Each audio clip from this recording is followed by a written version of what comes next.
What's happening, guys, and welcome back to the channel. For today's video, we're going to be checking out the Transformers Legacy Evolution Deadeye Duel 2-pack. Now, as we check out the packaging, this is looking terrific. So we have Kaskade, we have Javelin fighting off against each other, Mortal Kombat style. This really is one of the sickest pieces of artwork that I have seen on a Legacy release so far. But as we come around here to the back of the box, the product shots, much like the previous two 2-packs, look awesome, especially in the case of that Javelin. And they appear to be delving super deep into the IDW universe with these two characters, because with the previous two releases we had at least heard of their names, such as Megatron, Orion Pax, Shockwave, and then Ratbat. But with these two, I had no idea they even existed until Hasbro dropped the official announcement for these two characters. So with all that being said, let's get cracking.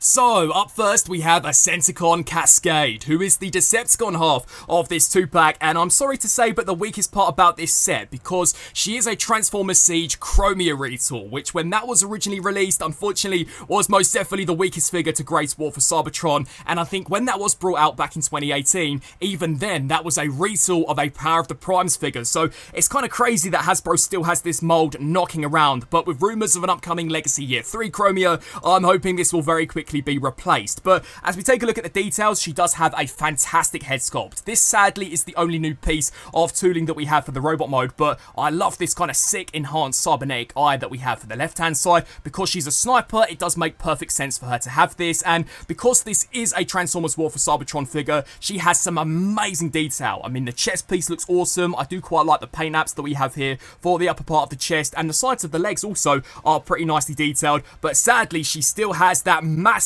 ass backpack. I mean, wow, this thing is enormous, and if you were an Autobot, surely this would be her biggest weakness, so you could effectively grab this and yeet her off the battlefield, because this thing is just so damn big. And it's not even very practical, because you can't store any of the accessories inside. Instead, they have to attach onto any of these ports, which personally I think just makes it look even worse. So if there was one piece about this figure which definitely needed to be modified, it would most definitely be this entire back region. But in terms of her articulation, the head is on a fantastic ball joint, so check that out. She can look up that far, down, as well as rotate left to right, and all of the other joints are exactly the same as the original Chromia, so I won't bore you guys with that. But what I will say is they are a lot tighter than my original 2018 Chromia, so it is nice to see there is no degradation, and for the most part the articulation is pretty spot on for a modern deluxe class.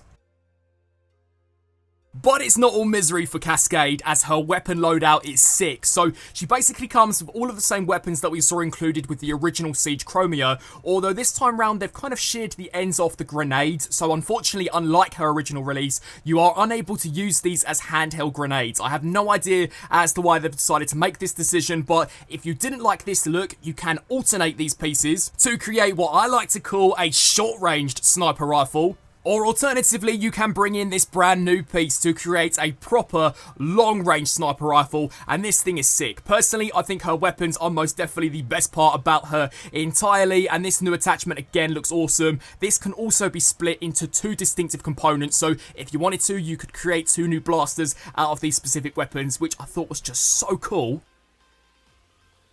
Now, as we check out a few comparisons, on the left we have Kaskade compared to the right, which is the Transformers Siege Chromia. So just to begin with, this was never a great mold. I mean, from the front it looked okay, but the second you turned this here to the side, that illusion was very quickly lost, because the backpack really did just kill it for me. And Kaskade also has the least amount of new parts when in comparison to any of the Legacy IDW figures. So it really does suck that at the very least they did not modify the backpack to further compress it, because I think if they had, this would have been a pretty decent figure, because in terms of detail and in particular articulation, it is pretty strong when in comparison to some of the more recent Legacy figures. Here is how she compares alongside her packmate, that being Javelin, which is just a whole different kettle of fish. Here is the Legacy IDW Universe Orion Pax, and this was also a Transformers Siege character retool, and even he has more new retooling when in comparison here to this Kaskade, so really not sure why she ultimately did get the short end of the stick. And finally, because she's a Decepticon, here is how she stacks up alongside the IDW Universe Ratbat and Minor Megatron, and both of these figures too have way more new pieces when in comparison to this Kaskade. So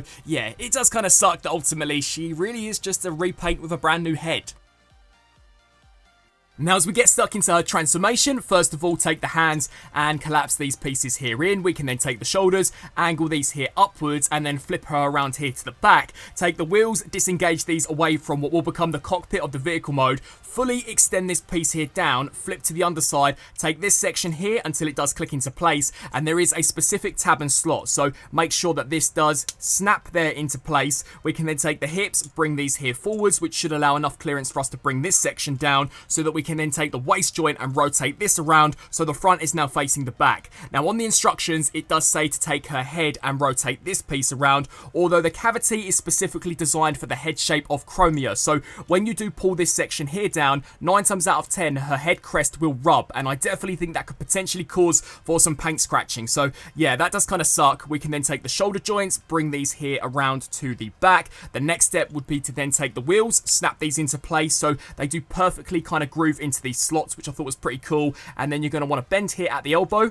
until the forearm guards do snap into the side pieces of the vehicle mode. Do the exact same here for this side, and the next step can definitely be kind of fiddly. So you're going to want to take her feet, fold these here backwards, just like this. Take these front pieces, fold these sections here forwards, and all you're going to want to do is basically slide these tabs into these slots. So snap that in there, come here to this side, and then snap that in there. This is what she should hopefully look like on the underside, and then we can take her grenades and snap these into these tiny little posts that we have here on the back. And bang! Here we have Kaskade fully transformed into her Cybertronian vehicle mode, and it looks very plain and boring. You know, I won't lie, there unfortunately is not too much paint here to kind of check out, and initially I hated the fact that they had completely painted the cockpit in pink. But I have just recently transformed Chromia for this comparison, and the transparent plastic did snap clean off. So I guess in some ways it is good that this is solid plastic. But yeah, much like robot mode, it really is just the detail which is left to be admired, because there unfortunately really isn't nothing new here that we didn't already previously see with the Chromia mold.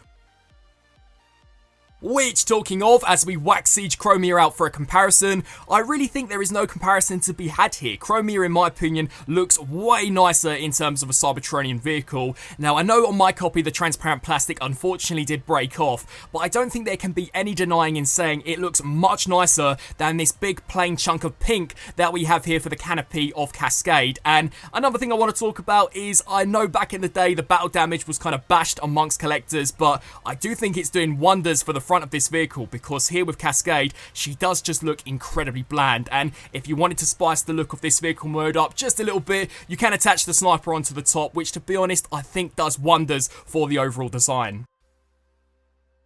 And so, with Kaskade pretty much wrapped up, let's now turn to Senate Guard Javelin, which is such a terrific entry, and this figure does something which I've been hoping to see from Transformers Generations in forever, that being taking some of those live-action movie studio series figures and adapting them into Transformers Legacy releases, and that is exactly what Javelin does. So, she does use the Bumblebee movie RC as a main mold base, but it's just such an awesome retool, and I'm going to be real, I think that B-movie RC not only is hands down the best RC of all time, but really is one of the best Cybertronian B-movie figures. So straight away, you know this is just going to be terrific, and for a retool, she is in fact super accurate to how Javelin appeared on the pages of Transformers IDW. So as we check out the details, one thing which I love about this mold is how futuristic it looks. I mean, check out the details that we have here for the chest piece. Personally, she looks like something ripped straight out of Tron Legacy, and you can see that with some of the blue highlights that we have scattered throughout that chest design. But the head sculpt is awesome. You can kind of see these intakes on the sides, coupled with that Cyclops eye slap bang in center, and as we flip her around to the back, they have completely modified this. So the wings are brand new, as so is the cockpit.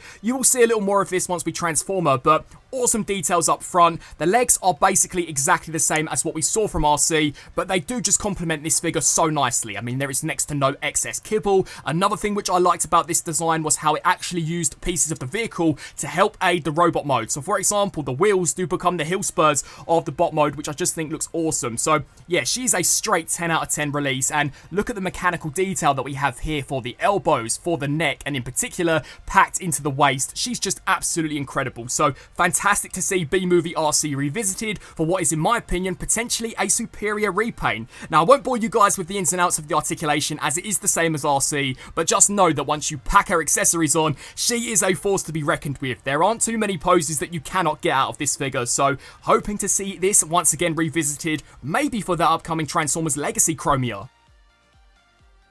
Now as we check out her weapon loadout, much like Kaskade, this is awesome and really does look like it's been ripped straight out of the IDW panels. I mean, fully decked out in this awesome gunmetal gold. Unlike Kaskade, she does not include the original mold's accessories, so no Bumblebee movie RC pistols are included, but I think this is great enough. You can separate this into 3 individual components, and the 2 smaller ones can even store inside her backpack, which I thought was just great. So she's absolutely a straight 10 out of 10, and the only reason really to pick up this set in my opinion. Now as we check out a few comparisons, on the left we have Javelin compared alongside the right, which is that Bumblebee movie RC, and I just never thought this mold could get any better, but I do think overall Javelin may be the superior out of the two, and as I mentioned previously, a lot of retooling going on here. So for example, the chest is brand new, the head is brand new, and the majority of the backpack again is completely brand new, and the paintwork is just fantastic because it does pick out details which I never even noticed about the B-Movie RC, such as the gauntlet armor. So yeah, overall this Javelin is absolutely incredible, and like I said, maybe even better than this B-Movie RC in my opinion. Here is how she compares alongside the Legacy Orion packs, and then finally 2 Legacy Voyagers, that being Minor Megatron and Senator Shockwave.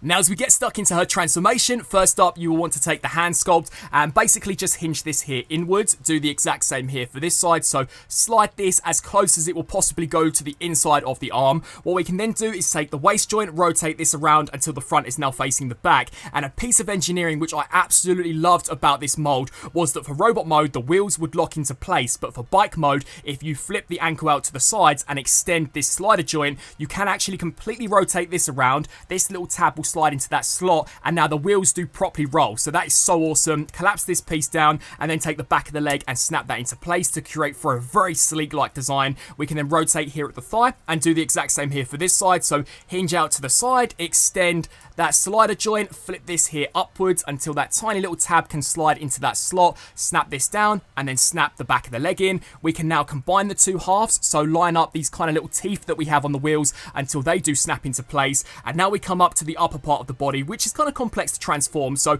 take these shoulder joints and just kind of bring these here forwards. We can then take these back pieces, angle these here out to the sides, and there are multiple hinge joints here. So you're first of all going to want to slide this piece here forwards, which should then hopefully detach the backpack away from the chest unit. So slide this piece here up. We can then take the neck, slide this here up and over, and then there are some little tabs here that you are just going to want to disengage. So pull these pieces here forwards just like that, extend this here forwards, and then take this neck piece and slide her head into this cavity just like this. We can then collapse the windshield over the top of this piece, and as you guys can see, there are tiny little tabs here which should slide underneath this piece, so just snap them in there. And on the underside here we get a variety of different tabs which are going to slide into the slots here on the thighs as well as here for the shins. So just bring this over, move these pieces out of the way so you guys can see exactly what's going on. So snap that there into place, come here to this side, snap that there into place, make sure the front of the bike is all nice and locked in.